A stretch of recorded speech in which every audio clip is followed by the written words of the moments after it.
So hello again, and welcome to the seventh talk, the sixth foundation of Unitive Psychology. And I want to give you a couple of points up front, and it's necessary that I repeat various things because much of this, if not actually new material, is arranged in a way that is really unique. And I always like to admit my dependence on those who were generous enough to teach me. In particular, I'm going to list my teachers here very briefly. They really did begin with Bob Dylan and went from there to T.S. Eliot, especially the four quartets, and then a brief experience of Teilhard de Chardin, and then The Way of the 12 Steps, and then Thomas Berry, my greatest teacher of all. Whenever I sit down to do this stuff, I really do see myself as an extension of Teilhard and Tom's work, because I believe that it is a tradition in the Western world that has been overlooked largely, I suspect, from egotism fighting in the churches of the West for some kind of ideological primacy among themselves, probably more than anything else. In this tradition, a legitimate, doctrinally sound tradition offered to us a sacred ecology, a sacred biology, a sacred cosmology, everything that's missing now, and that is causing the world to literally and figuratively disintegrate into warring factions of every possible kind. All of that was offered and sidelined, both in Teilhard de Chardin and in Thomas Berry. And my job, as I was told to do it by Thomas Berry, was to create a therapy for the culture, and this is leading up to that. The next series of 12 lectures will be a universal, global, and intercultural therapy called, I won't talk about the name because the name changes from time to time in my thinking. But so today, I wanted to begin with 2 points. I hadn't planned to say what I just said, but it needs to be said so that I know that what I'm trying to do here reflects upon the tradition itself, and I want to work as hard as I can to be worthy of the gift that's been given to me. So, don't be surprised if much of this sounds new or unfamiliar, because it is. It's either a new or unfamiliar way of integrating various systems of thought, or it's outright new and unfamiliar because of it. And so I will try my best today and all the lectures we do here and in the future to make this as clear as I can, but it requires the kind of commitment of one's life to something meaningful. And it really is that. It's the commitment of one's life. T.S. Eliot put it this way. He said, "A lifetime's death in love, ardor, selflessness, and self-surrender." And that's really not the message of the age coming out of corporate America. That's just not what the message is. But that is the message that will provide the reawakening of the individual and collective soul of the Western world. And the one real hope, I think, of preserving what there is left of this beautiful planet. for our children and grandchildren.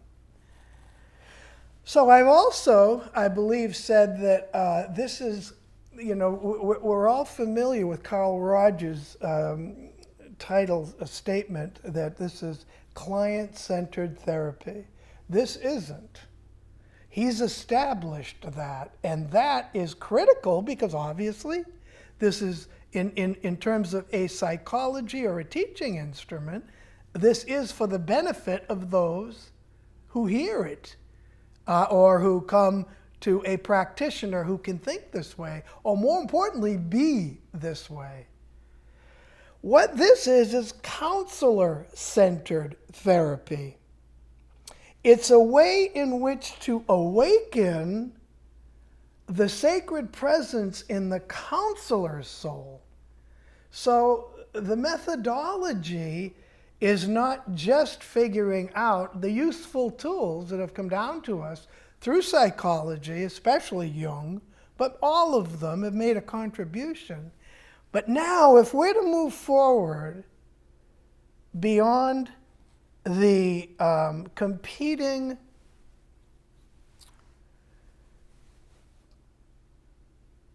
ideologies of various schools, the various guilds, I guess is the best word to do with it, to use. It's beyond that. It's about awakening to the presence of sacredness itself, because sacredness is the stuff of the individual and collective soul.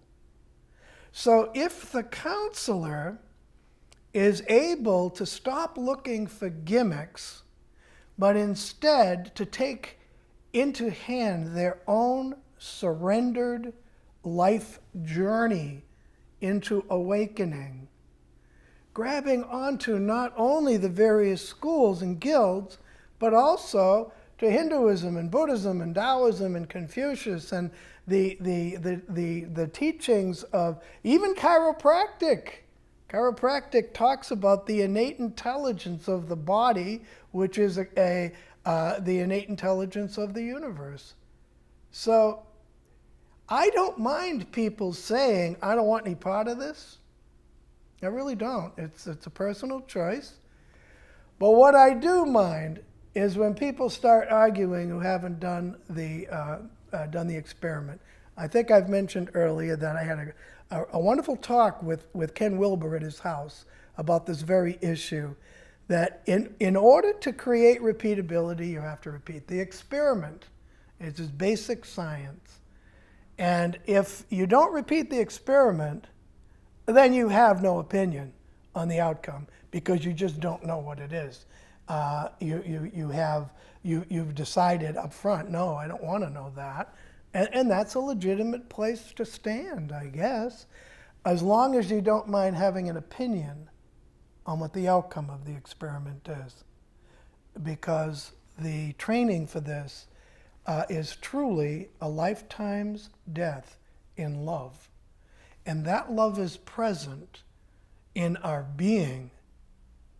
And if the client feels that love, it's because they are, in the larger sense, the same soul as we are.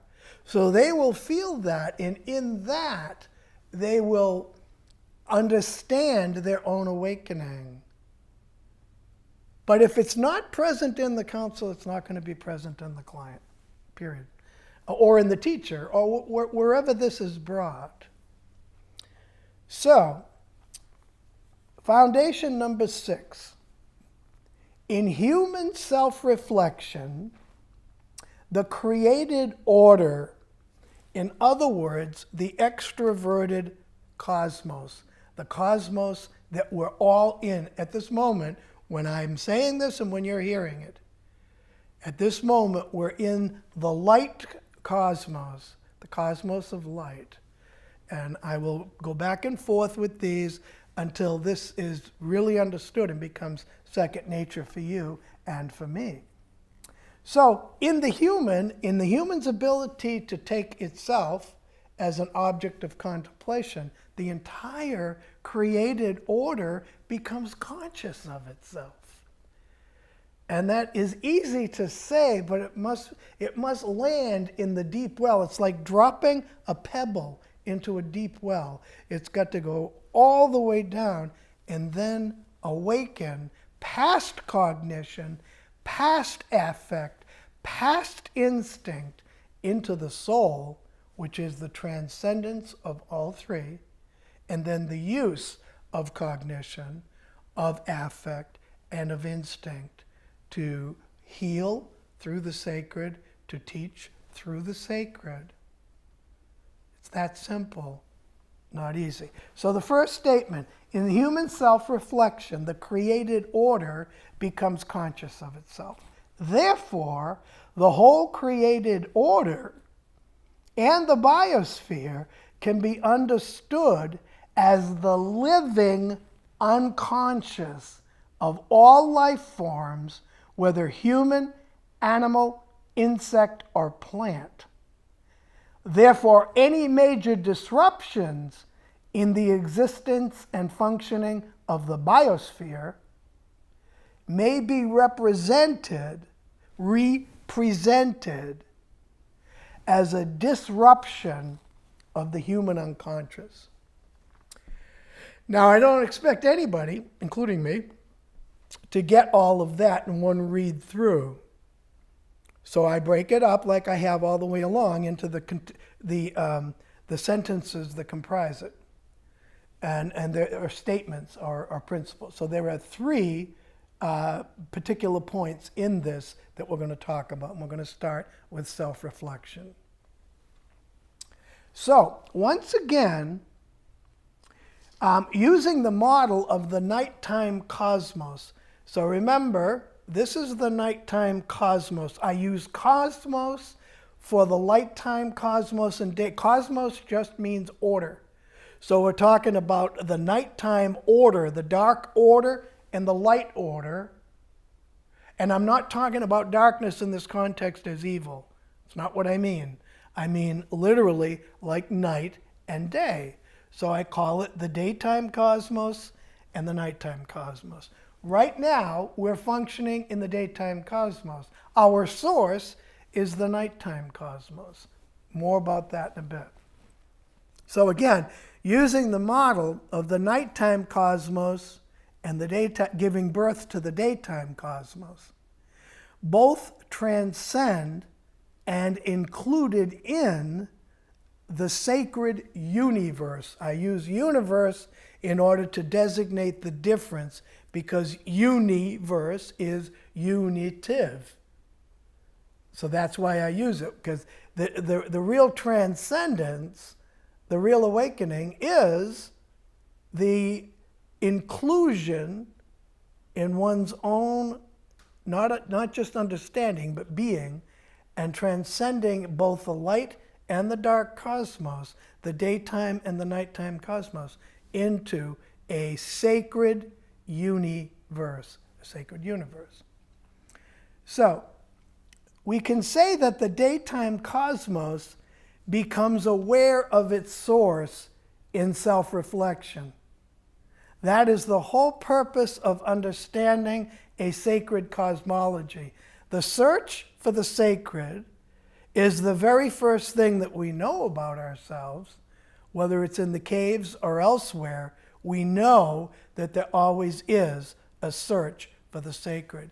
And the source sacred is here, and the expressed sacred is here. Or to use David Bohm's physics, the implicate universe and the explicated universe. Those words make it a little bit easier, I think. Implicate, not implicit, implicate universe. That which is not yet, that which is enfolded, to use also his words, David Bohm. And the explicate universe, the explicated universe.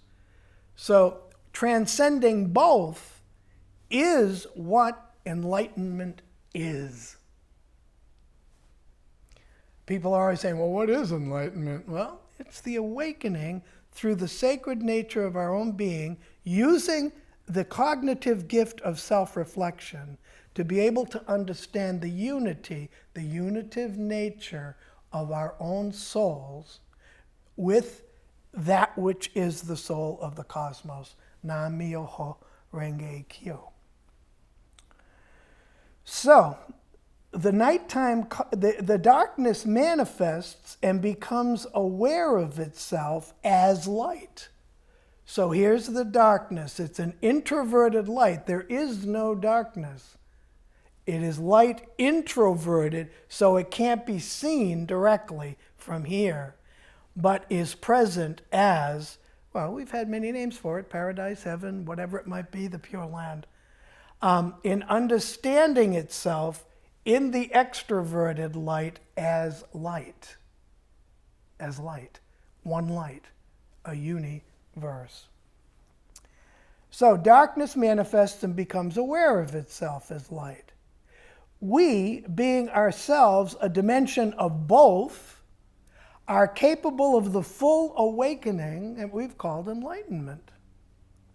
The light that manifests our being in the darkness is the light we awaken as in the light. We awaken to our own, people often talk about the light that is in the soul. It's not in the soul. The soul is in it. The soul is in the light. And so the awakening is that we too are light. We're a dimension of this explicating of that which is dark from this point of view. Is dark, it can't be seen. It's introverted light like a black hole. But the center is pure light, pure radiance. And that is what the reincarnation is. The recreation of form on the other side. So, it's something you want to just keep saying 100 times. It doesn't make it any clearer. It's what it is. The created order then can be thought of as the daytime cosmos. This is the creation. This is the source and end of creation. That is what the resurrection is. It's awakening in light as light. We are called through the night to the cause and source of light, to be swallowed into light and awaken at a new annunciation. That is part of my own poetic cycle, prophetic cycle, called Jonah. That's a 1,400-line mystical poem. We are drawn through the night toward the cause and source of light, to be swallowed into light and awaken at a new annunciation. So, there, in this scripture, I've mentioned before that scripto is the verb to be. So scripto is the first person singular, I write. It also means the writings. The scripture of, or the central text of any spiritual system is ultimately called scripture. Whether it's the sutras, or the Hebrew Bible, and the New Testament, so on and so forth. They're all called scriptures. Now, there is one also for the way of the 12 steps. And it's actually called Alcoholics Anonymous. In that book, in its introduction, by, oddly enough, a non-alcoholic named Dr. Silkworth, he said what was called for was a moral psychology. And he did not mean moralistic psychology. He meant for a psychology to awaken that which is in the soul. Because morality in the human is the equivalent of niche, N-I-C-H-E, in the animals. The animals have a built-in system that tells them this is their functioning. They have no choice in it. But with self-reflection, we can say, no, I am not going to do it that way. I'm going to do it my way, right? The famous Sinatra tune.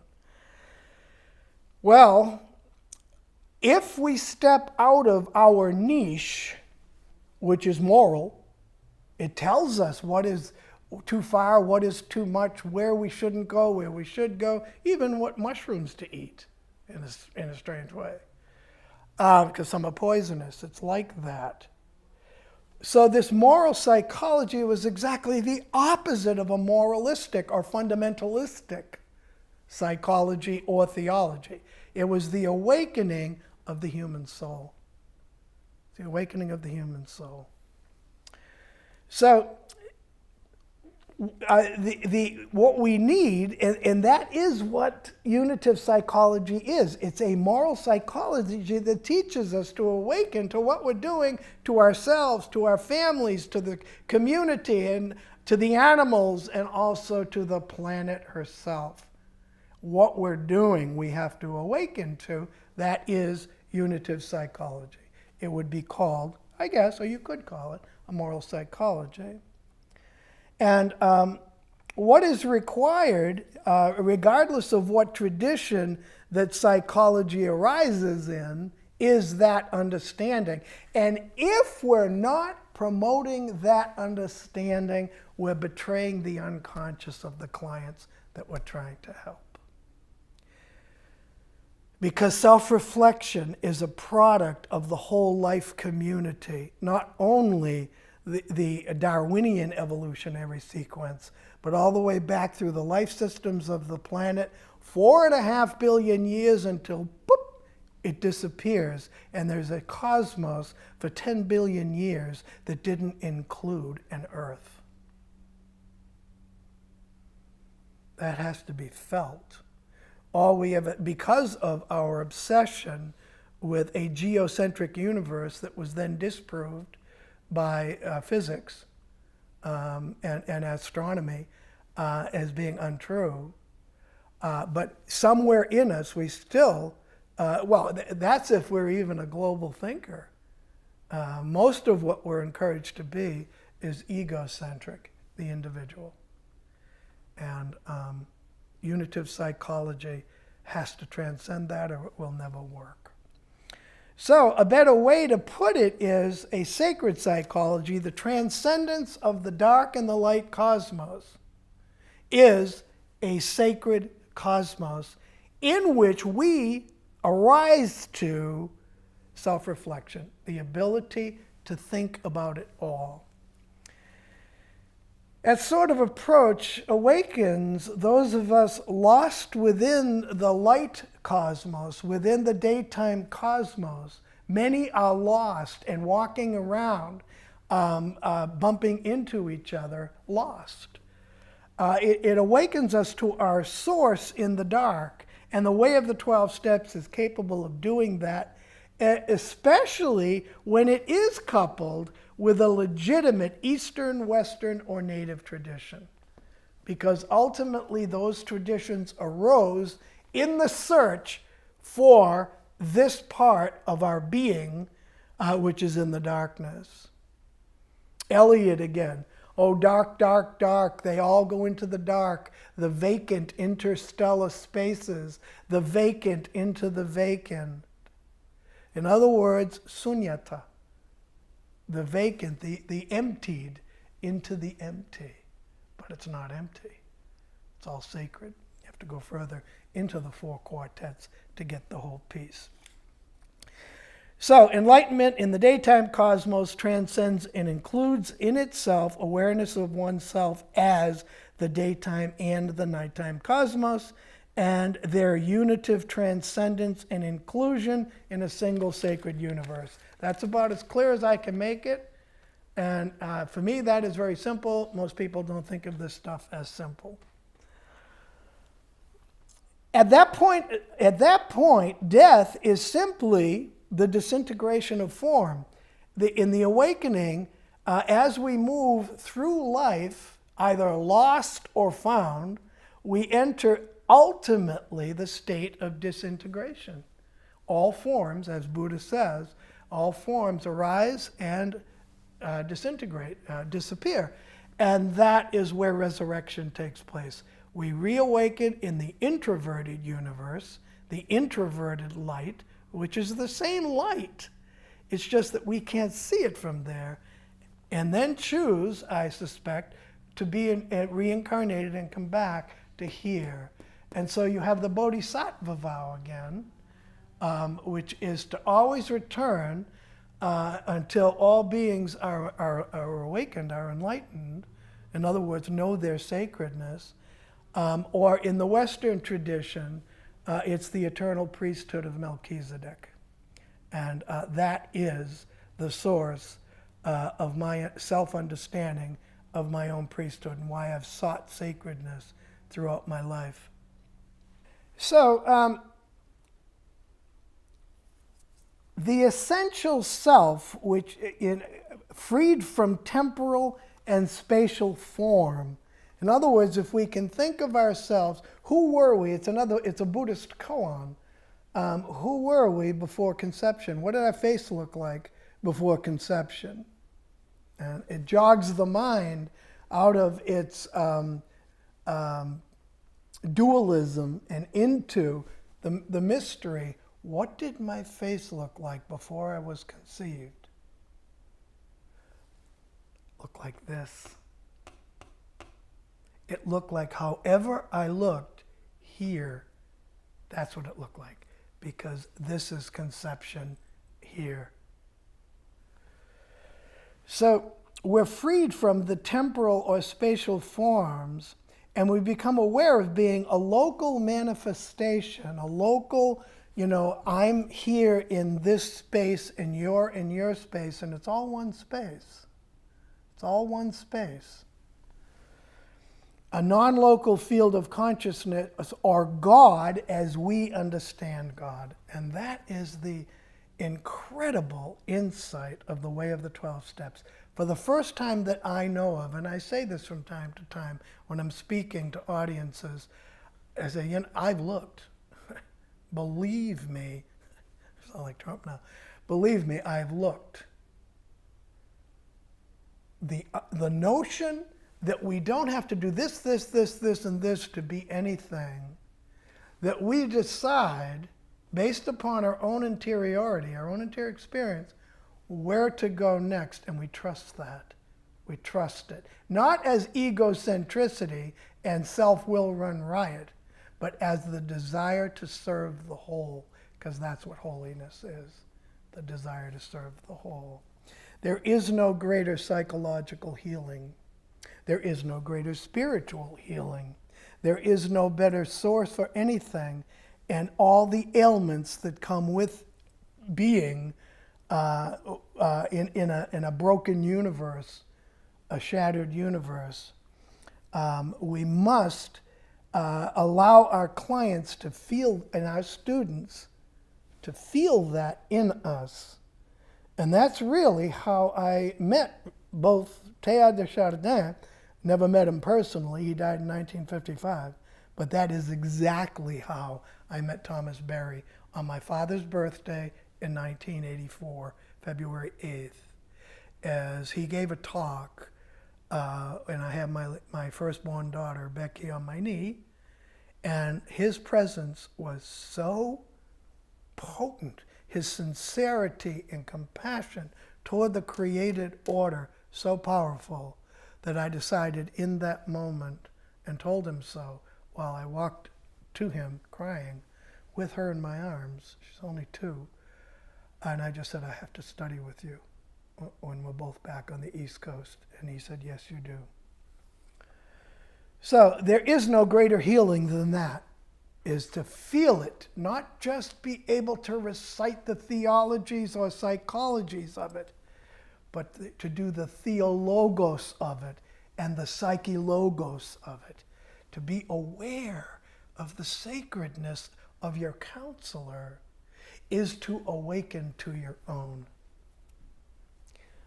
To be aware of the sacredness of your teacher is to awaken to your own. People are fond of saying that if you see something negative in somebody, it's because it's present in you. Everybody's heard it. It's a cliche. What they never add is that when you see something sacred or holy in someone and experience it, it's because it's in you. You cannot hear the kind of goodness that comes from a Yogananda or from a Daisaku Ikeda or from whatever Taoist. I just got this beautiful book on Chuang Tzu, and you can't feel it unless you feel. And that feeling is transmitted to the soul, and that is how awakening takes place, either in the classroom, in friendship, in love, in counseling, in whatever way it goes. It's the awakening to that which is common to all of us, which is the sacred. And a psychology or a theology that doesn't bring us there is defective to that extent. It doesn't mean it's valueless, but it's defective to that extent because it is not producing what it's trying to produce. So one's primate form, with all of its ailments, is transcended at the time of death. And like an old coat, a coat that you might have really loved. I get attached to those things. I've got things that are so old and shabby that as I get old and shabby, become even more beloved. Sport coats that I just love, and you know, they've got patches on the elbows, but I just love them. Nonetheless, those coats must be let go of. We might have loved it, but it's a coat nonetheless, and no more than that. And that's what our bodies are. So to awaken in life, in the midst of life, in the daytime cosmos, is to transcend and include the noologos, the biologos, the geologos, the cosmologos, within one's own self-understanding. It's not about taking a test where you list the various things that you've memorized. It has to begin there. I mean, we have to know where we're going if we're going to get there. We need a roadmap if we're going to get there. But that is what the meaning of self-reflection is discovering our self concept, our self-experience in a larger context.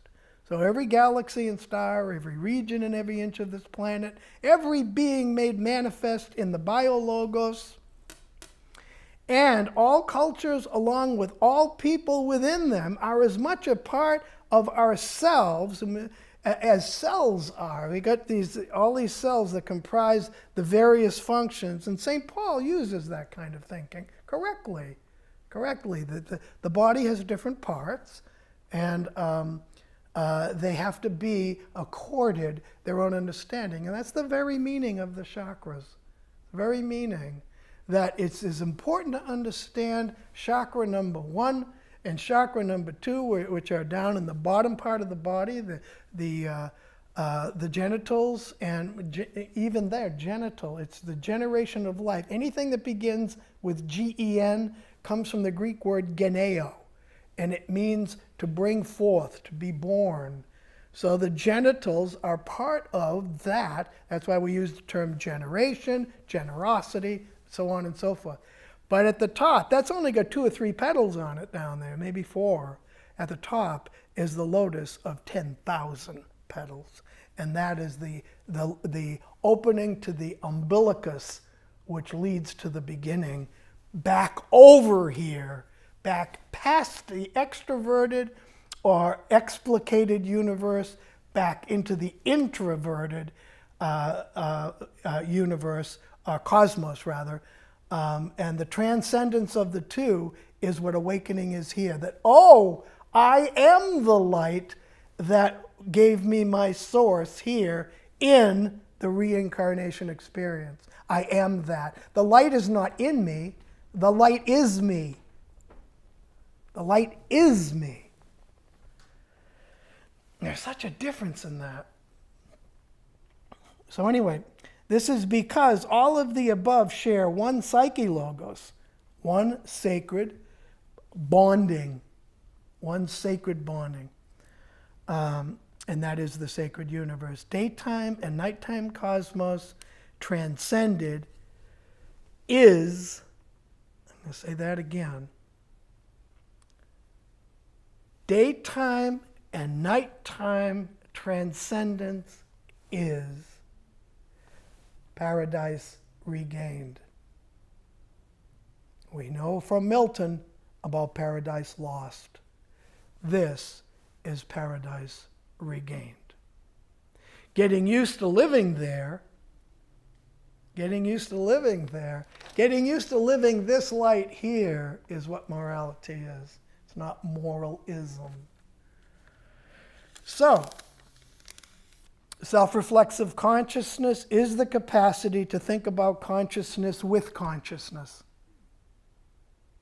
Capacity to think about consciousness. So, do the animals love? Of course they love. We know that. If you've had a cat, if you've had a dog, if you've had a hamster, that's not my road. But horses, my wife absolutely loved her horse. The horse loved her. But the horses don't write the psychology of love. It's hard to write with a hoof. They only express it. We can transcend, experience it, and then write things like this. That's self-reflection. It's the understanding that I am the light that I seek. So we can contemplate our way back here. We can do that. So to take oneself as the object of contemplation is to think about thought, to think about affect, to think about instinct. And it is the soul looking at the brain. The thing that the Buddhists call the witness is the soul, Atman, like it or not, Atman, looking at the various functions of itself. That is self-reflection. And those functions, when used properly, are sacred. When they're reflected back onto oneself as a way to manipulate anyone or anything, they're egocentric. We cobble together like a bunch of, I saw a car the other day, the entire back of it, the whole back of it was different bumper stickers. The entire thing covered. It had a hatchback and it was top to bottom. It's like trying to cobble together a self when it can't be done. It can't be done. The only thing we can do is surrender that self and to allow the soul to emerge and displace it. Can't cobble together. The ego is not a living thing. It's a temporary structure that enables us to transcend it, which is crucifixion, and then to reawaken, which is resurrection. So, instinct arises through the spine and is felt through the brainstem. Kundalini yoga in the West, the three brains, the cognitive brain is called the neo-mammalian cortex. The inner brain is the mammalian cortex, and the stem itself is part of the cord, the spinal cord, and it's called the reptilian cortex. It's actually called that. So Kundalini, reptilian cortex, same venue, east and west. We must transcend east and west to get to the whole, and therefore be holy. And I don't mean pious. I am no pious dude. I have never been accused of being pious. It's like accusing the Rolling Stones of being too pious or something. It's not the way it is. Instinct in the human arises through evolution, through divine will. And when I say evolution, I mean it in exactly the way that Teilhard de Chardin used it. It means divine will. The actual pressure in nature creating the cosmos is the will of God, or however we understand God, coming from here, expressed here. So, instinct in the human arises through evolution, through divine will, from the simplest life forms through to the chordates, the reptiles, the mammals, and they're all present in the human brain and psyche, soul. So here we have stored in us the evolution of life. The reptilian brain, the reptiles came first. Instinct. Then the mammalian brain, right? The old mammal brain, the paleo-mammalian cortex is what it's called, the old mammal brain. So with that too, which is why we can interact with the mammals. We descend out of strict cognition and into this fleshy interaction with the other creatures. And then the neo-mammalian cortex, which is cognition itself. And the transcendence of all of them, which is what growing up is really, is the awakening of the soul, the awakening of the memory of the introverted light of heaven. That's what it is. So, therefore, instinctual consciousness implicates the whole biologos from its beginning to this present moment in which we speak. So, I came across a psalm the other day in reading the Hebrew Bible, and it's Psalm number 139, verse 11. It says this: "If I asked darkness to cover me and light to become night around me, that darkness would not be dark to you, God. Night would be as light as day." There it is. It's almost like a haiku. Psalm 139, verse 11. So, and as I noted into the introduction, the cosmology of the soul, the nighttime cosmos is surrounded by the introverted light, and I go through it all again here, but I've already said it enough times and I want to move on. So, we're going to move to the second statement and then the third, and they'll both be shorter than what I've just done. Therefore, the whole created order, and especially the biosphere, can be understood as the living unconscious of all life forms, whether human, animal, insect, or plant. The unconscious is not some disembodied spirit in us. It's not that. It is not just archetypal structures, though they are the core of the repetition of form. I'm going to say it one more time, and then we're going to talk more about it. Therefore, the whole created order, and especially the biosphere, the life sphere, that which is wrapped around the planet, can be understood as the living unconscious.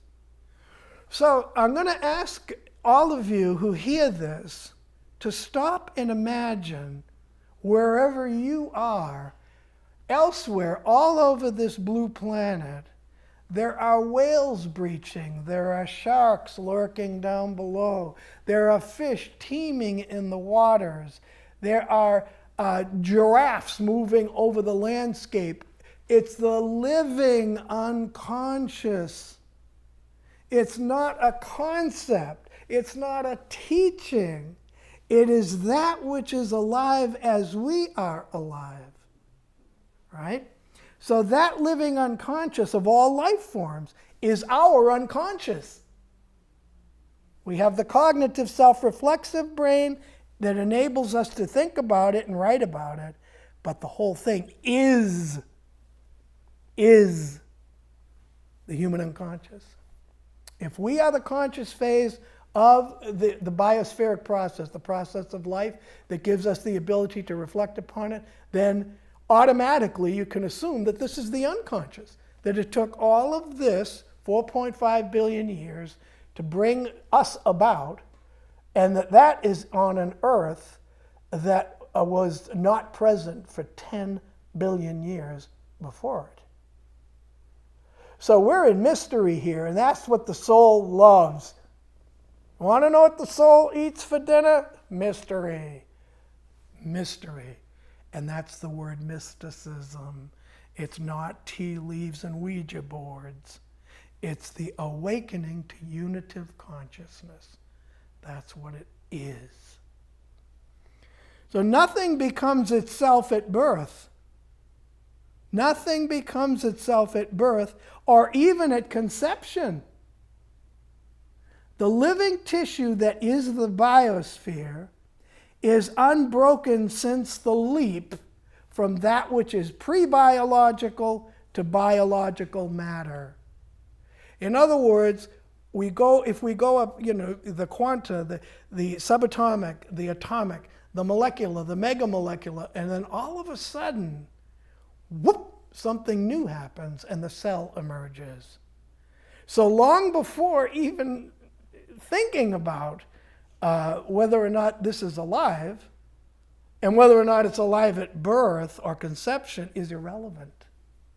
It's irrelevant because here is where we're from, and here is what we are. And that's what we have to discover here if we're to awaken. In the same way that the daytime cosmos can be traced back to the seed state of the universe, something smaller than an electron, the way physics talks about it, that the universe, if you trace it back, it emerges as something smaller than an electron. So, in the same way that the daytime cosmos can be traced back to the seed state, no bigger than an electron, the evolution of the universal field of consciousness can be traced all along the evolutionary pathway or cosmologos, geologos, biologos, and noologos. The noosphere is just the sphere of knowing. It's a sphere of culture. It's a sphere of human culture. Noosphere, if you're talking about the phenomenon in itself, logos being that which is sacred within it, the noologos. And all culture is sacred. And that which is not sacred in culture will soon cease to be. We saw the Soviet Union disappear because they lost touch until Gorbachev with that noologos. China eventually had to make it legal to be Confucian or Taoist again because we are that. We can't create structures that contain no cement, no concrete to hold them together and expect them to last. And through profound meditation into the pre-time and pre-space, through the dark night and into the nighttime cosmos of paradisal life. There is no death. There is no death. All is eternal and infinite at the same time. Conception does not arise from dead seeds or eggs, right? It has to be seen that way. Life is what is determining whether or not conception can even happen. So it's not about birth and it's not about conception, our sacredness. It is the whole cosmos breathing forth as us. So conception doesn't rise from dead seeds and eggs. Conception happens when consciousness is embodied here. The primates, like all life forms, will return to the soil. Life is already elsewhere. This was the core of Krishna's admonishment of Arjuna, and the revelation of the dark cosmos to him, which followed. There's the story, Krishna's on the back of Arjuna's chariot, and he admonishes him to not worry about who he's going to kill because there's no death. And that doesn't mean that it's okay to kill. What it means is life plays its own game. It's the Maya, it's the play of God. Then Arjuna turns around and looks at him, and he opens his cloak, and in there Arjuna sees the entire birth and evolution of the cosmos, the whole thing. And that has happened in Christ, in Christian terms, as the transfiguration on the mountain, where suddenly he became light. And it happens when real truth is touched. between a trusted teacher, a trusted counselor, or whomever, both suddenly enter into what I call entering the light. And we see the presence of the light in each other. So, in my own neo-Jungian model, and we could call this neo-Jungian, why not? Eternal light exists behind the apparent darkness of introverted light. Here's the dark band where the light is withdrawn, it's enfolded, and it appears dark, but it isn't. It isn't dark. We can get caught in the dark. We can get caught there, but eventually we'll sneak by and become introverted as darkness, not as introverted light. And so when we see something as crazy as a Stalin, Hitler, whomever exhibits the kind of revulsion and hatred for the extroverted light of life, the willingness to torment and torture, that's what we're seeing. We're seeing somebody who has denied the sacredness of all of it. And they get caught in the introversion and they're reincarnated as darkness. And that is the presence of evil. This is not. It becomes visible to us in time as the daytime cosmos. In psychological terms, the daytime cosmos is the collective unconscious. So if we go back to Jung and think of this as neo-Jungian, we go back to the extroverted or the light cosmos. That is what Jung means by the collective unconscious. That's what he means. I have taken it back further into the profound unconscious, which is the journey into the light, the introverted light. The nighttime cosmos is the profound unconscious.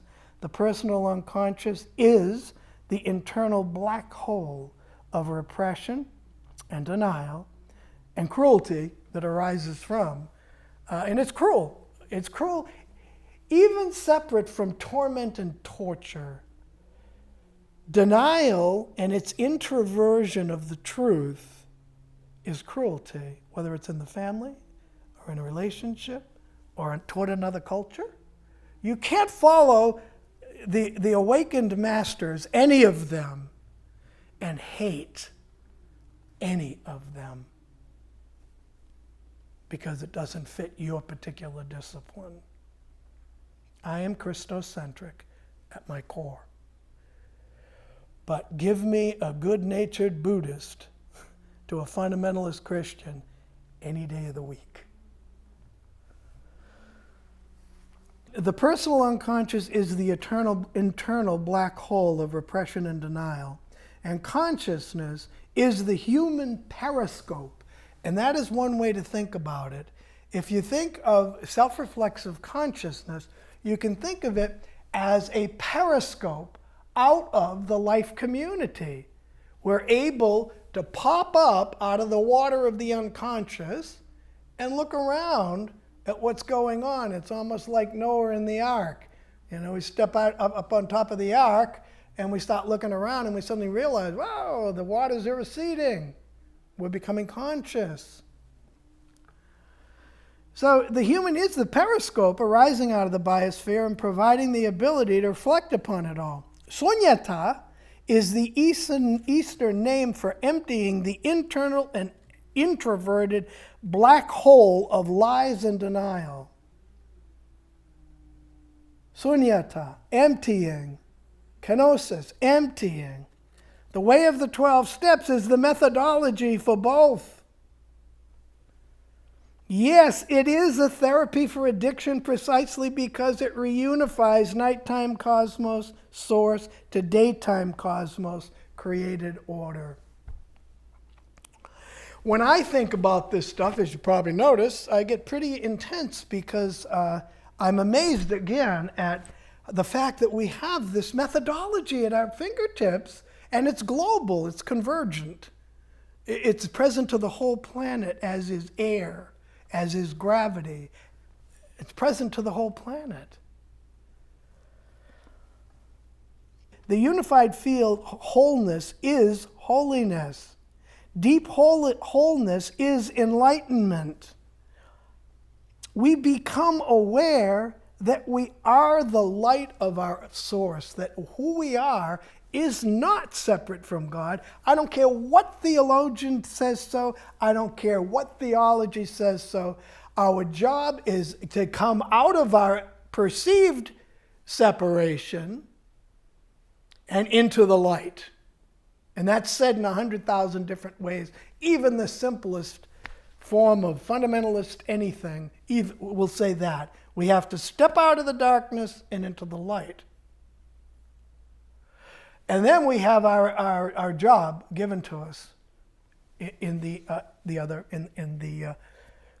daytime cosmos.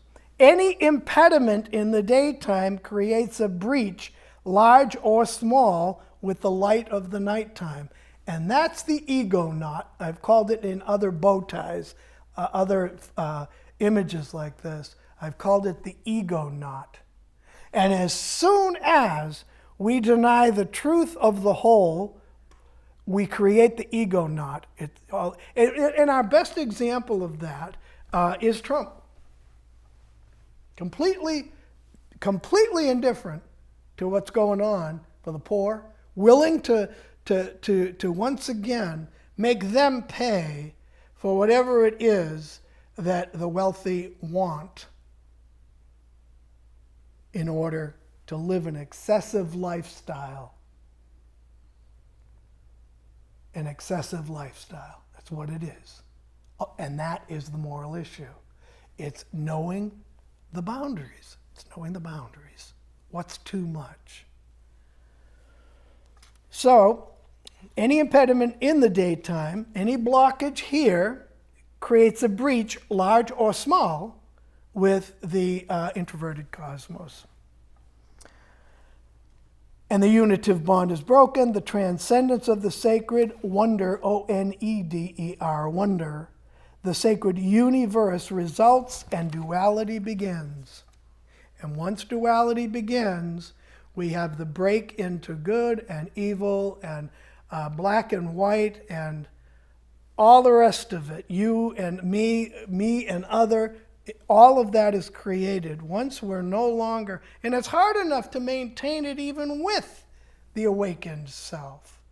It's hard enough. So the last statement is, therefore, any major disruption in the existence and functioning of the biosphere might be represented as a disruption of the human unconscious. That is one of the scariest things that ever came to me.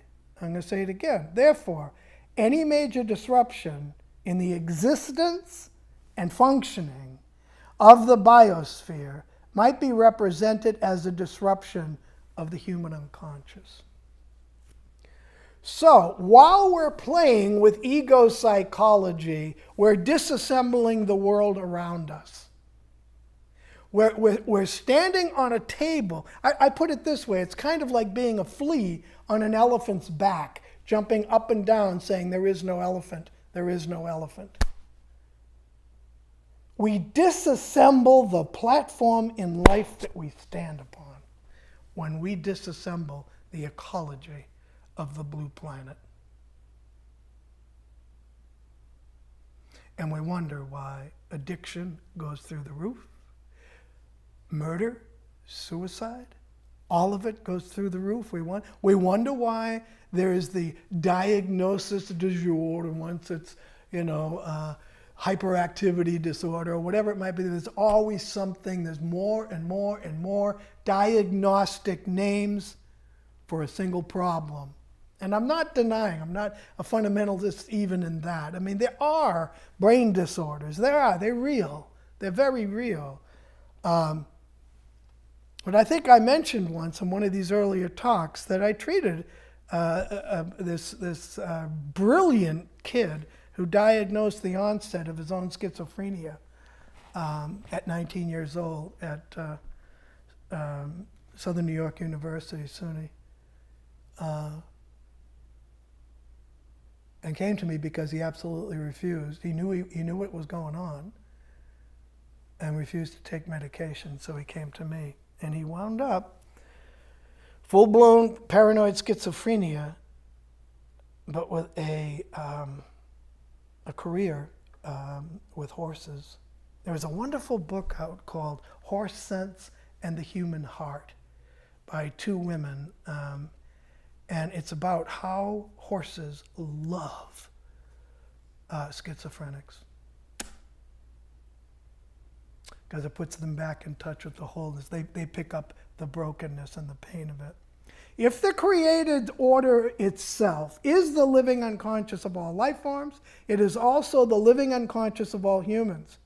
To disassemble the living unconscious and expect mental illness to somehow go away, intercultural hatred, racism, all of it, we can't do that because we can't even trust in the structures of our own psyche.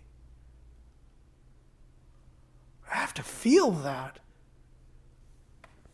And if disruptions in that human unconscious in its existence and functioning represents a disordering or deconstruction of the ordering of the human unconscious, then we can begin to understand why the, quote, ecological crisis is so utterly disastrous, so utterly horrifying, and why there is so much mental illness, despair, and addiction. If the upper primates, who are humans, are not supported by the existence and functioning of the lower primates, then the primates begin to lose the wisdom that is intrinsic in them, us. Jane Goodall is one of the great heroes of all time, heroines or whatever, in that she got it and she proved it by living with them. They have to be protected at all cost. The native peoples have to be protected at all cost. If we are the periscope, the deconstruction of the submarine itself is what we're talking about. It has to be felt. If we're the periscope, what we're talking about is the deconstruction of the submarine itself. And it really is submarine. It's in the waters of the unconscious.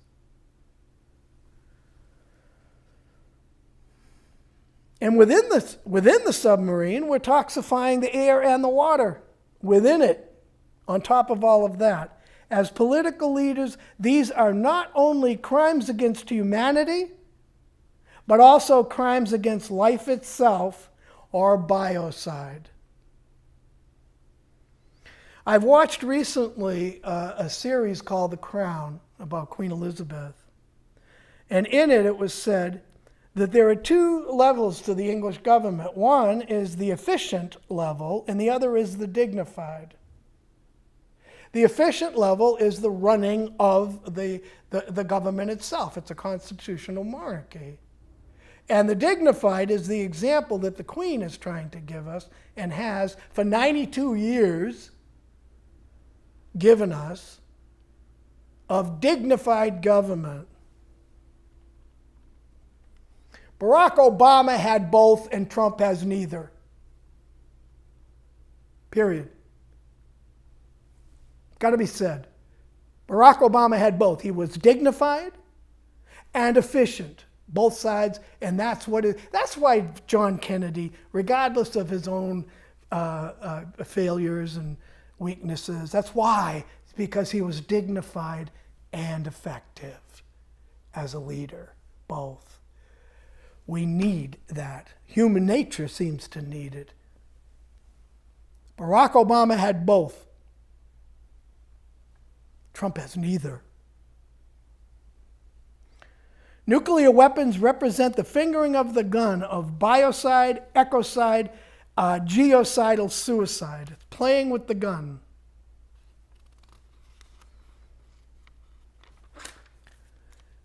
And business leaders of all descriptions, what about spiritual leaders of all traditions? What about mental health professionals of all guilds and traditions? What about them? Do we sit and take money from people while not letting them know by their own experience, not by us telling them, but by their own experience, that we are embedded consciously in the life community, and that it is sacred, and that they too are? They pick that up as just because they too are, they pick it up, they hear it. We betray our clients if we treat only the periscope and not the submarine. While the submarine disintegrates and sinks, we usher them along to their own addiction and other forms of suicide. It is time for unitive psychology. Do you really trust do you, as an individual, but more importantly now, as a counselor or religious leader or business leader, do you really trust political crime families with that kind of ignorance and radical self-interest?